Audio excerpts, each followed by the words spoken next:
Hey world, I'm back. Oh my god, it has been months since I've seen you guys. We are officially in June 1st of 2020. And these last couple of months have been hell. Like seriously, it has been crazy and I'm pretty sure it's been crazy and unfortunate and overwhelming for a lot of you guys, such as myself. Of course, for me, it started when Kobe passed on the same day as my mom's birthday.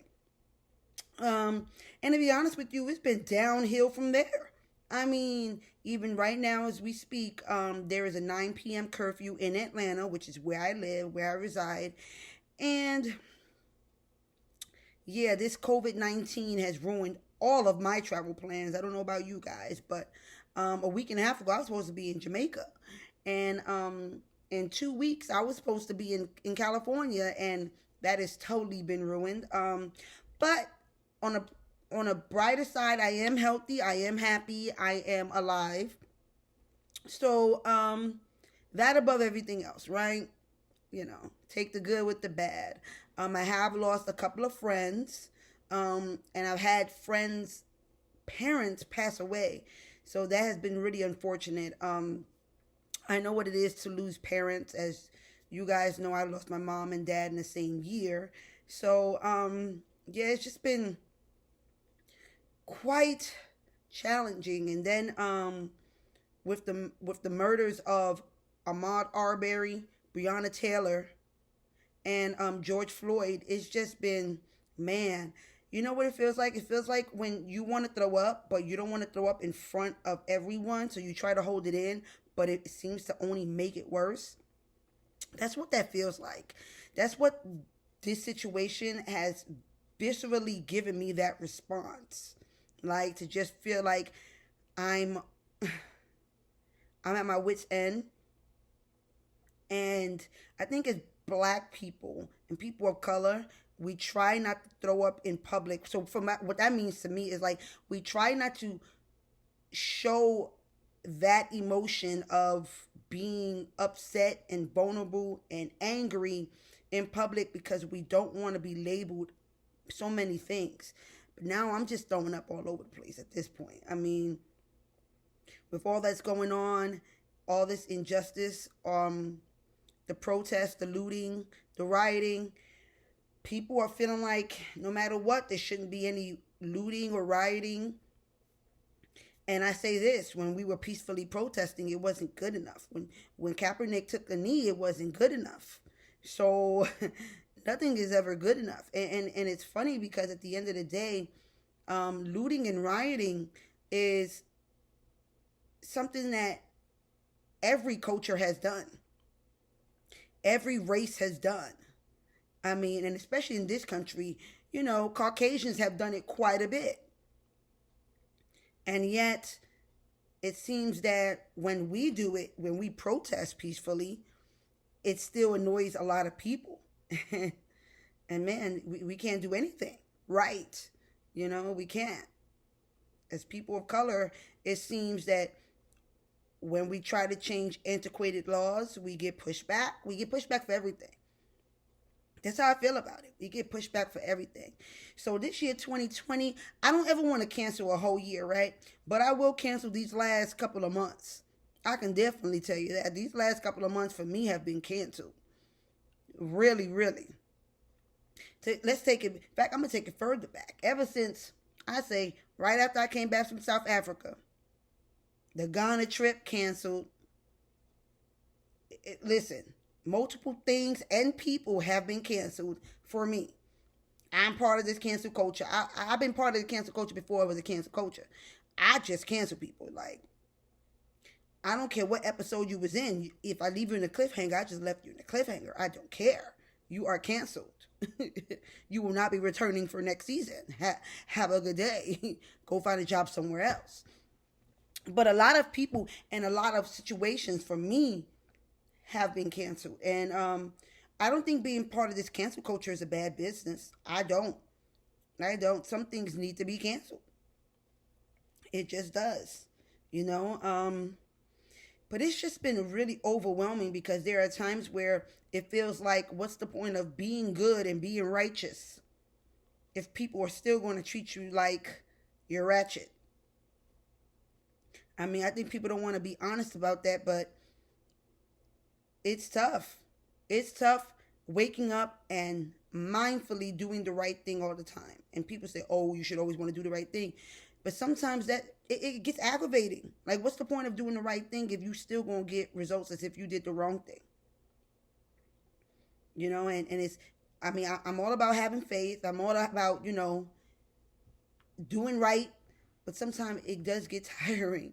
What if that's not the result the result that you get is not even based on your actions? I mean, some of these policemen are just police people, police men and women are just picking on, which is crazy to say, picking on black men. They could be sitting. And that's enough suspicion, a probable cause for them. I mean, then what do? Do you abide by everything, get arrested, get in the system for something you didn't do wrong at all? Man, that's craziness. I mean, it's just, and it's crazy because to me, I'm actually now not more afraid, but more concerned about getting arrested than getting exposed to COVID-19. And for the people that like, oh, you should still be, I'm still understanding the risk of COVID-19. But this racism, this virus is real. And we thought we had gotten better, or we haven't gotten better. We thought that the world has gotten better, the government has gotten better, and yet here we are. Here we are back again. And yeah, it makes you wonder, makes you want to be upset, and yet knowing that being upset doesn't matter. It just doesn't. I mean, we can march until our faces are blue, and for some reason, we are deemed of lower quality and status as white people. And that's not everybody. Not every white person thinks that, right? But there are laws that have been enacted that has shown that to be true. There are actual laws. There are the rezoning laws, all this stuff that has shown that we are still 3/5 of a person. That's what it comes down to. We are 3/5 of a person, of a white person. A black person is 3/5 of a white person. So, man, it's been a trying last couple of months. And all I can do is more than protest. Of course, I'm going to do my part. But internally, I quiet that lioness that's inside of me. And I think a lot of women, especially women of color, have to do the same. Sometimes we don't want to. Sometimes we want to say, to hell with this job, or this, to hell with this.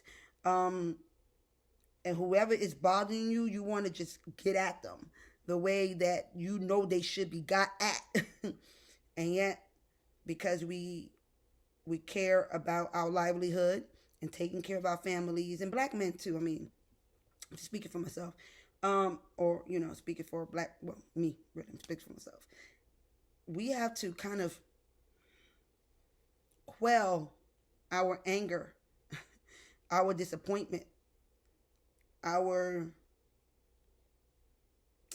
revolution. Yeah. I don't ever want to die feeling like I could have done better at protesting the injustice. So I've been coming up with many ways to protest. Peacefully, of course, but I want to do it effectively. So tell me, what are you guys doing to protest effectively? I mean, peacefully is cool, but I want effectiveness. That's important to me. But yeah, let me know. So, and let me know about the cancel culture. Do y'all believe in the cancel culture or not? I do. Like I said, I've been canceling folks before there was a cancel culture to begin with, um, which is always to my story of called Walking Away, one of my videos I did like 4 years ago. Well, anyway, I'm giving a shout out to what sign is it? I think it's Cancer. No, it's not Cancer. It's Gemini season. Yes, it is. It is Gemini season. Shout out to the Geminis. My cousin Jesse. I think he's the only Gemini I know. I'm lying. My niece Yaya. Yeah. My stepsister Carmen. And in 2 days will be my dad's birthday, June 3rd.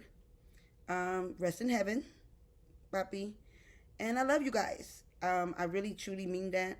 I'm up all hours of the night, so please feel free to go ahead and contact me, comment. I love you guys as usual. So, give me your comments, good, bad, or indifferent. I'm taking them all. I got time. Anyway, love you guys and be safe. Bye.